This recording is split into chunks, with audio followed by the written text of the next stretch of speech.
Segundo informou, então, uma autoridade da cúpula da pasta ao Amado, no Metrópolis, na coluna dele, então, o Lewandowski havia sido aconselhado a fazer essa renovação de maneira preventiva para reforçar a segurança pessoal dele.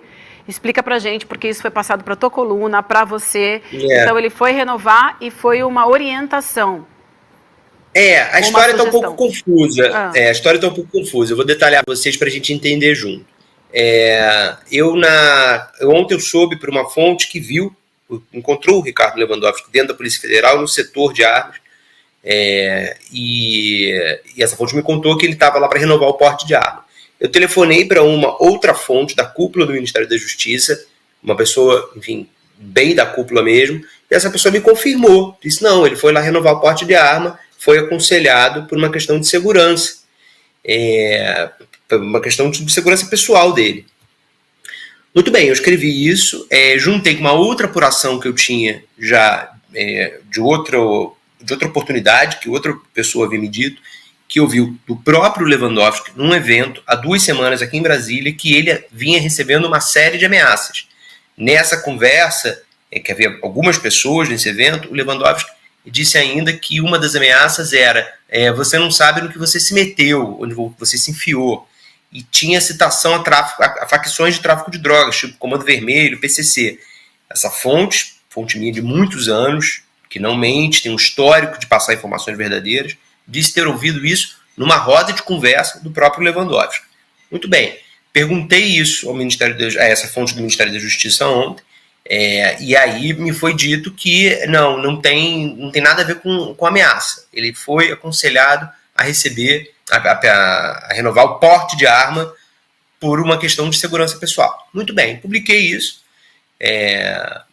o dia inteiro ficou no ar, foi super lido e tal, retweetado e tal. Aí hoje o Ministério da Justiça me procura, a comunicação do Ministério da Justiça me procura, e diz, olha, Guilherme, tem algumas coisas que a gente precisa informar de uma maneira diferente aqui.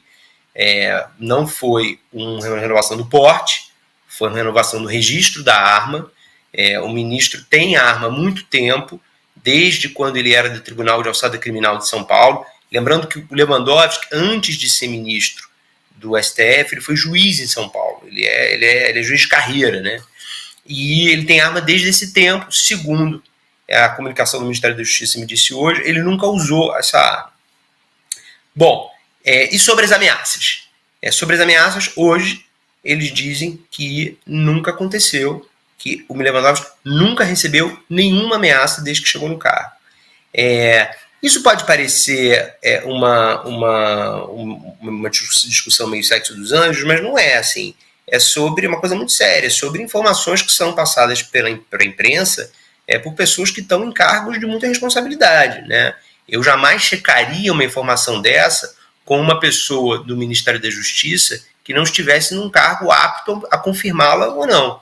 Né? A pessoa com que eu falei, que eu jamais abrirei aqui o nome dela, porque é o sigilo de fonte, eu respeito, e essa fonte eu acredito que não me mentiu, ela deve ter sido mal informada internamente, talvez pelo próprio gabinete do Lewandowski, mas ela me falou isso, que ele recebeu, que ele foi lá por causa do porte de arma.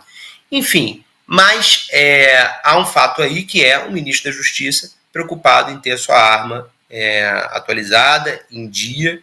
Ele nunca a usou, mas ele fez questão de mantê-la apta a usar. Isso é um fato inescapável. E perturbador, né? Acho que você tem razão. Acho que esse é o X da questão aí, na medida que você tem. Eu venho falando muito, Amado e Vivi, acerca desse processo de milicianização, não só da política institucional, mas de todas as estruturas que permeiam o funcionamento do nosso debate público, da nossa vida pública. Então, uma linguagem muito violenta que visa a intimidação, e na medida em que você tem um ministro da Justiça que tem que recorrer à arma de fogo ou que está recebendo ameaça, ao que tudo indica, agora o Amado falou que isso foi desmentido, a gente não sabe se é fato ou não, ou pelo menos existe algum nível de dúvida nesse sentido, mas denota esse processo de milicianização da vida pública, da política institucional, e isso é muito preocupante e tem que ser endereçado com propriedade, Vivi. E eu queria Diga. Não é isso. A dúvida é sobre a ameaça, né? Ele diz oficialmente que não recebeu ameaça, mas uma pessoa de muita confiança minha diz ter ouvido do próprio. Agora, assim, eu acho mais importante do se houve ou não houve ameaça, é isso que você falou, né, Calejon? Ele está preocupado em estar com a arma dele em dia no exercício do cargo que ele está agora, né? No STF, o Lewandowski talvez até mantivesse a coisa em dia, mas quem trabalhou com ele no STF sempre diz que ele sempre teve uma postura muito pacifista, nem sabiam que ele tinha arma, nunca se falou em arma nos anos todos dele no STF, gente que era do gabinete dele me confirmou isso. Então tem uma mudança assim aí, ele está num cargo agora que ele se sente mais visado. Eu queria até te ouvir sobre isso, assim, está num cargo que se sente mais visado, mas queria trazer um pouco agora a discussão para uma avaliação desses 2 meses que ele está à frente da pasta da Justiça. Não tem como a gente comparar com o carisma e também até com o engajamento do Flávio Dino também nas redes sociais, né? São pessoas de perfis completamente diferentes, mas é fato que a gente tem 2 marcas aí bastante importantes na gestão dele, que é o fato da gente não ter ainda nenhuma solução até agora da fuga dos detentos do presídio de Mossoró, e agora, mais recentemente, também, ele foi bastante criticado pelo modo como ele lidou com a homologação, no caso da Marielle, da delação do Rony Lessa, né? Sem apresentar muita informação, enfim, que ele já foi falar com a imprensa. Então, são 2 marcas nesses 2 meses, né? Quando o Lewandowski foi anunciado, já era esperado no próprio governo Lula que seria uma gestão diferente em vários aspectos do Flávio Dino.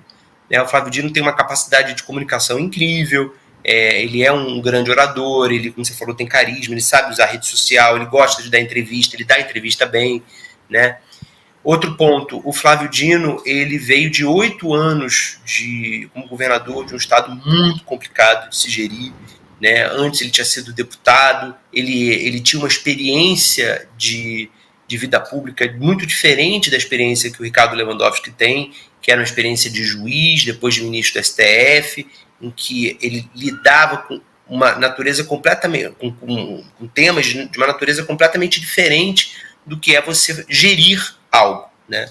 O Ministério da Justiça é um dos ministérios mais complexos de qualquer governo.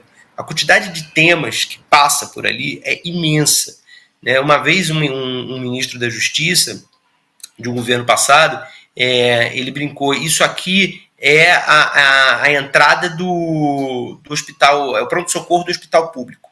Tudo para aqui, né? Todo tipo de coisa para aqui. Assim, lá trata de segurança pública, de refugiado, de drogas, de temas ambientais também, porque tem crime na Amazônia, de legislação, de nomeação de desembargador, de ministro do Tribunal Superior, quer dizer, toda uma parte política dessa relação com a justiça. É uma pasta de muitos temas. De novo, Ricardo Lewandowski nunca havia gerido nada. A gestão dele era uma gestão do gabinete dele, de algumas pessoas. É um gabinete de ministro do STF, o maior gabinete que ele geriu, é um gabinete de 30, no máximo 40 pessoas, né? Hoje ele está gerindo um dos maiores ministérios de qualquer governo, do país, que tem uma capilaridade no país inteiro, porque cada postozinho da PRF é o Ministério da Justiça, né, da Polícia Rodoviária Federal. Cada refugiado que entra no país é um tema do Ministério da Justiça. Cada pessoa, se você pensar que o tema de segurança pública ele é uma responsabilidade dos estados, mas é também uma responsabilidade do governo federal, então, de certa maneira, o enfrentamento à violência é um tema do Ministério da Justiça sempre, em qualquer lugar do país. Muito bem. Mossoró foi um problemão, está sendo um problemão. Foi um problemão ocorrer, porque foi a primeira fuga da história dos presídios federais, nunca tinha havido. Não dá para você culpar o Lewandowski por isso, porque o Lewandowski tinha acabado de entrar, né? Também não dá para você culpar o Flávio Dino por isso, porque os problemas da penitenciária de Mossoró já foi exaustivamente publicado isso pela imprensa. Eles são problemas que já eram antigos, não começaram com o Flávio Dino também, então também tem uma parcela de responsabilidade aí do Anderson Torres, do André Mendonça, do Sérgio Moro, né? Toda uma cadeia de ministros da Justiça que deixou o Mossoró ficar naquelas condições. E houve ali, talvez naquele dia, uma coisa que ainda está sob investigação, houve algumas coincidências estranhas que permitiram a fuga dos dois. A captura é uma captura difícil, porque ali é uma região de cerca de 400 cavernas. Então é muito possível que eles estejam usando as cavernas para se esconder. Há ainda a possibilidade que esteja havendo corrupção das forças policiais. Existe uma desconfiança muito grande dos policiais federais e rodoviários federais em relação à PM do Rio Grande do Norte, de que talvez esses colegas estejam sendo corrompidos pelo tráfico. Pelo menos é isso que os federais dizem. Enfim, cada dia que esses dois fugitivos não são recapturados é mais um dia ruim para o Ricardo Lewandowski, porque a sociedade espera essa resposta. Só que nesse tempo ele teve 2 meses aí já no cargo. Ele poderia ter apresentado algumas coisas dessa vasta agenda que a gente está falando, como respostas e como mesmo políticas públicas de entregar para a população, dizer, olha, Mossoró está ali, a gente está cuidando do Mossoró, mas olha aqui, olha o que eu estou fazendo aqui em relação à segurança pública. Ninguém mais está falando de segurança pública. O Flávio Dino falava obsessivamente, o Ricardo Capelli obsessivamente, da importância do governo enfrentar de maneira séria o tema da violência. Sim. De a esquerda não perder esse debate como vem perdendo há 20 anos para a direita. Porque há 20 anos a direita criou factoides, criou um monte de soluções populistas, violentas, que matam pessoas, que violam direitos humanos, violam direitos civis, direitos fundamentais, mas criam a ilusão para a sociedade que está sendo assaltada, que está vendo seus filhos sendo mortos, que está tendo seus filhos assassinados nas favelas por policiais, todo tipo de violência que a sociedade vive. Essas pessoas estão caindo nesse discurso fácil populista da direita que pode dar em El Salvador. Vamos lembrar o que está acontecendo em El Salvador. Se a esquerda não apresentar uma solução humanista, mais eficiente para realmente resolver o problema, ou melhorar o problema de segurança pública do país, isso pode ser o cadafalso do Lula em 2026, ou de quem o Lula apresentar como candidato. Isso pode ser o que vai eleger um Ronaldo Caiado, um Tarcísio, sabe-se quem mais, lá, Zema, e lá vai. Então, a cada dia que o Ricardo Lewandowski, a equipe dele, negligencia o tema segurança pública, podem não estar negligenciando, estarem nos bastidores bolando alguma coisa que a gente a qualquer momento vai ficar sabendo. Não há notícia disso. Hoje, o que nós como sociedade sabemos é nada. É como se não tivesse a grave crise de segurança que existe. Eu acho isso muito complicado, não só para o futuro do Lewandowski na pasta, não só para o futuro do governo Lula, mas fundamentalmente para todos nós que estamos expostos a essa situação de violência que o país está, né?